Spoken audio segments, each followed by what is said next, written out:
Hello! This video is the second of a three-part series about the short story The Feeling of Power written by Isaac Asimov.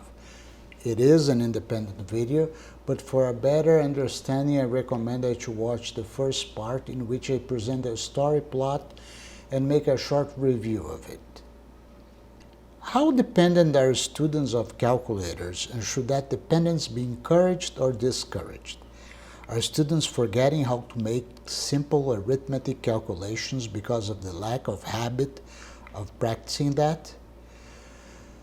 The story, working as a metaphor for the fear of mental atrophy because of the excessive use of electronic devices, shows a situation in which humans simply don't know how to do arithmetic calculations with a pencil and paper anymore, and arithmetic has become a lost art. Instead, people are very proficient at using portable computers, which in the story are basically used as calculators. Is there any risk of this ever happening in the real world? Well, I have a lot of experience in the field of education, and I have observed that it is with great pain that elementary and high school students part with their smartphones. Even simple calculators are greatly preferred to pen and paper calculations, especially at tests. And at their breaks, their smartphones become their inseparable companions. This is what I observe with elementary and high school students. What about when they reach university and take a statistics course, for example? Can we have any hopes this situation may improve? I did some investigating and found a site which is quite interesting and sheds some light upon this very problem. It's a question and answer forum for academics and those enrolled in higher education. There, a professor is trying to deal with the problem of students cheating exams by using modified calculators. Take a look. From Academia Stack Exchange. Academia. How to prevent students from using modified calculators to cheat on exams. Recently, my faculty, mathematics and statistics, and I have been dealing with widespread cheating due to calculators that have been modified so as to have more functionality than is permitted. At my university, we have a standardized calculator that is to be used for tests. This brand of calculator has limited functionality. However, recently, these calculators have been modified and sold so that students can cheat on tests. We have managed to get a hold of one of them, and it appears that the electronics inside have been modified. We have managed to identify the group of individuals responsible for modifying and selling these calculators. However, we are not sure what to do about it. Here are the options we considered so far. Check each calculator individually before tests to see if it has been modified. This is impractical as they don't look any different on the exterior and are no different in weight. We would need to open them all up and look inside. 2. Provide our own calculators to the students. This approach, although better than the last, has its drawbacks. It would be expensive for the department to purchase enough calculators initially, and they would over time break and be lost, resulting in more cost, so we would not prefer to go this route for that reason. Additionally, students could still quite easily take a modified calculator on their own into exams and swap it out for the provided one. 3. Change the official calculator model.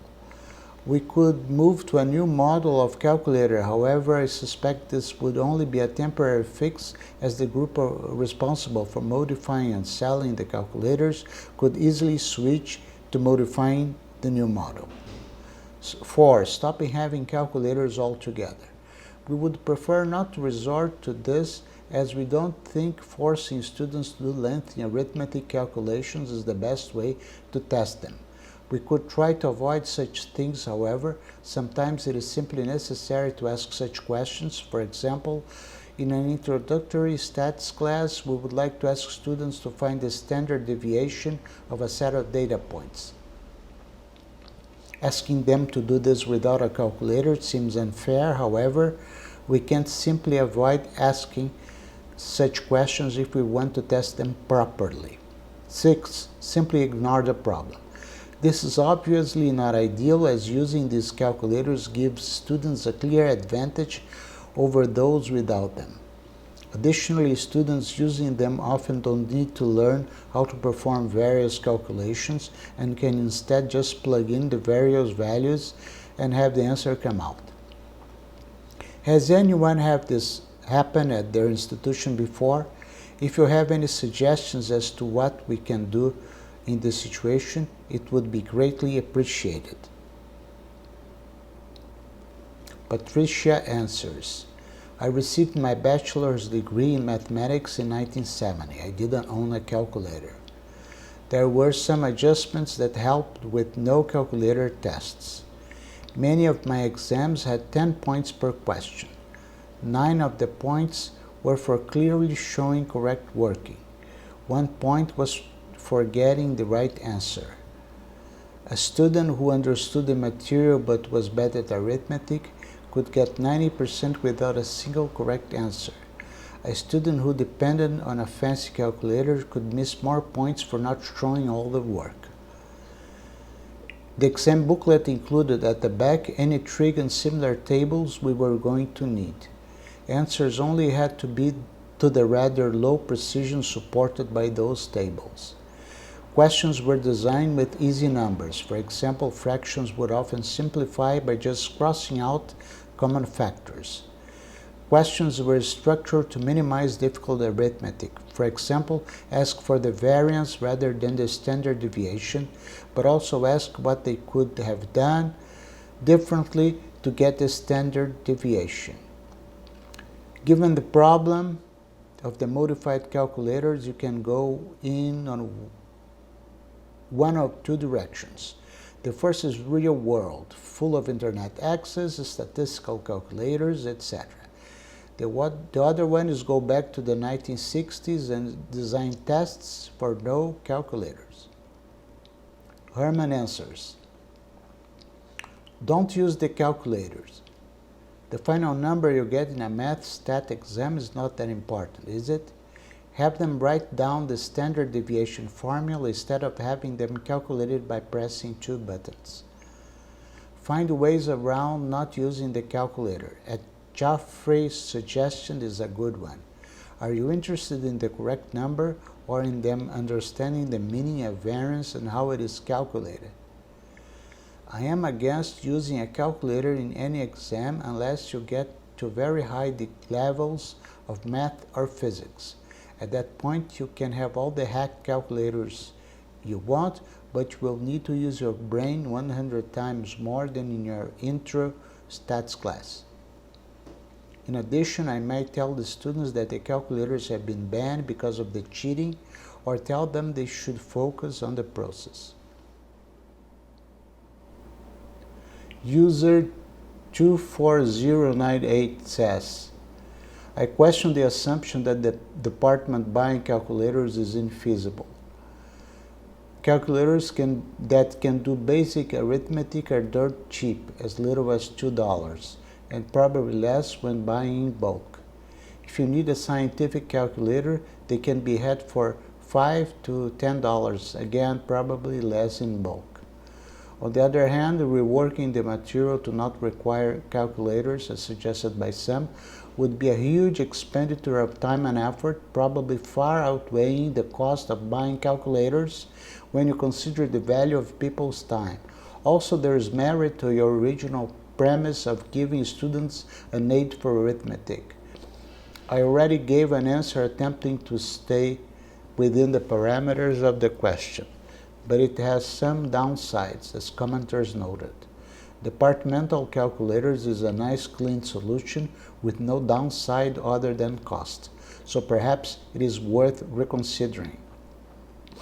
If cost truly is prohibitive, could you require students to pay for a calculator that you hold for them? Many programs charge things like lab fees. Could you do something similar? Edit. To prevent cheating by bringing in an identical calculator, you could come up with a scheme involving calculators that differ in appearance. Someone suggested assigning different colors of calculator by row, not known in advance, for example. Though I don't see the comment now, so I can't credit who had that idea.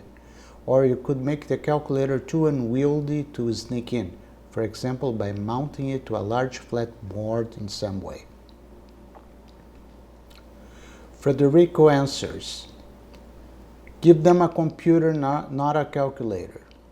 Most universities have computer labs. Use them for all your exams.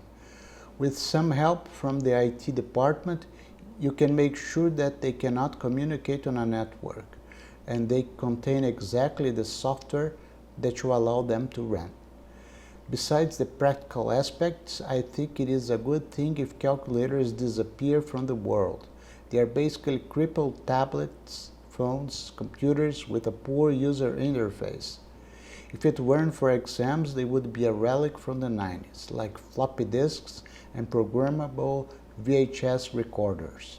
Giving them a computer is testing them on the same skills that they will need in real life today, not on an artificial crippled setup. Snow at YT answers. Are you testing your students' ability to do 1950s grunt work, putting a large amount of numbers into a machine in the correct order in a time trial, or their understanding of math? You do not need to have your students do lengthy arithmetic calculations. Your tests don't even need to use numbers at all, or calculators for that matter. If you're going with the first approach, however, modifying the calculator to best fit the requirements of the test should be encouraged rather than punished.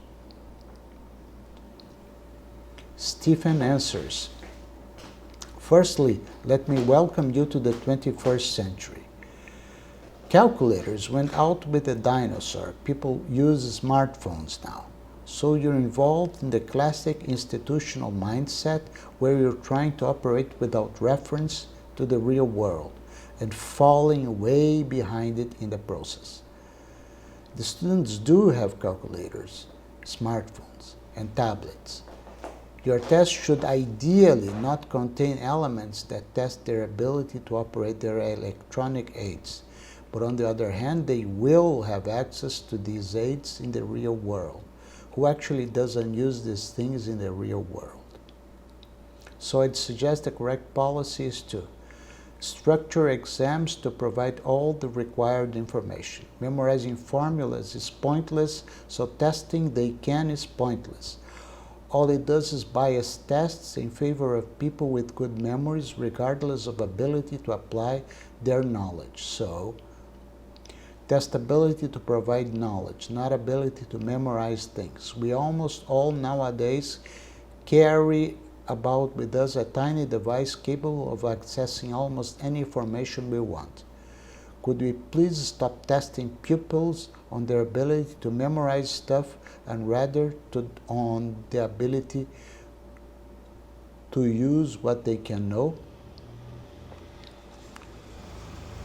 Exams can be the problem rather than the solution.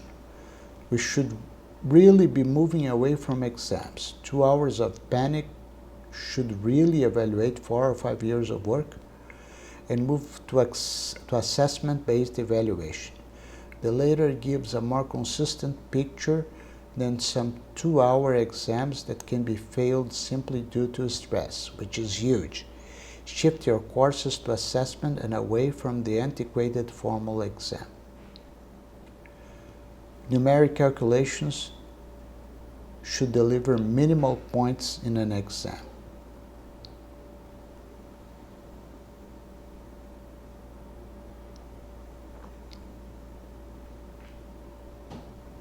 In order to better understand this survey, I did a compilation of 10 answers and selected a few key points mentioned in them.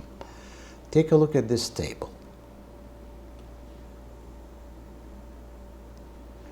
8 participants suggested completely eliminating calculators, having students do exams with no calculators at all. I didn't expect the numbers of rejections of calculators would be so high. But one participant recommended giving the students computers instead, while another suggested just buying cheaper calculators in bulk. 7 participants considered the exams the root of the problem, and they suggested modifying them. 4 participants recommended making what I called 1960s style exams, that is, exams with simpler calculations that would not require calculators, with the test providing whatever the students would need in terms of data and formulas. 4 participants suggested making analytical exams, that is, exams that go beyond calculations and require students' analysis and interpretation. 4 participants recommended focusing on the calculations and the development of the answer, not so much on the numeric result.